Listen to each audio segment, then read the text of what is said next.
खोटारड्या केंद्र सरकारवर बरसल्या खासदार प्रतिभा धानोरकर म्हणे, राज्याने अतिवृष्टीग्रस्तांना आर्थिक मदतीसाठीचा प्रस्ताव केंद्राकडे पाठवलेलाच नाही. शेतकरी जनता सरकारला धडा शिकवल्याशिवाय राहणार नाही या शब्दात ओढले आसूड. अतिवृष्टीग्रस्तांना आर्थिक मदतीसाठीचा प्रस्ताव केंद्राकडे अजून आलेलाच नाही, अशी माहिती केंद्रीय कृषी मंत्री शिवराज सिंग चौहान यांनी लोकसभेत दिली. या संदर्भात चंद्रपूर वणी आर्णी क्षेत्राच्या काँग्रेस खासदार प्रतिभा धानोरकर यांनी लोकसभेत मदतीबाबतचा मुद्दा उपस्थित केला होता. दरम्यान खोटारड्या केंद्र सरकारवर खासदार प्रतिभा धानोरकर बरसल्या असून तुम्ही दिलेली मदत कशाच्या आधारावर पाठवली असा सवाल केला आहे.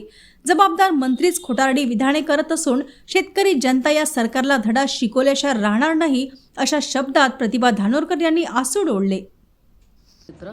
काल अतिवृष्टीच्या बाबतीत माझा लोकसभेत प्रश्न होता आणि माझ्या प्रश्नावरती उत्तर देत असताना कृषी मंत्री शिवराज सिंग यांनी सांगितलं की असा कुठलाही अतिवृष्टीच्या मदतीच्या बाबतीचा प्रस्ताव हा राज्याकडून आम्हाला आला नाही.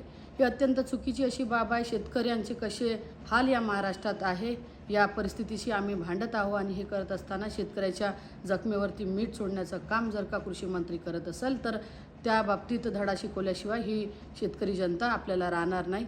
असं होणार नाही. 100% प्रस्ताव हा महाराष्ट्र शासनाने केंद्राकडे पाठवला आणि प्रस्ताव पाठवला म्हणूनच तुम्ही राज्यासाठी मदत जाहीर केली. जर का कुठल्या पद्धतीचा प्रस्ताव केंद्राकडे आला नसता तर केंद्राने या ठिकाणी महाराष्ट्रासाठी मदत जाहीर केली नसती. पण आज जबाबदार लोकप्रतिनिधी कृषी मंत्री जर का अशा पद्धतीचं वक्तव्य करत असेल तर ही अत्यंत चुकीचं आहे.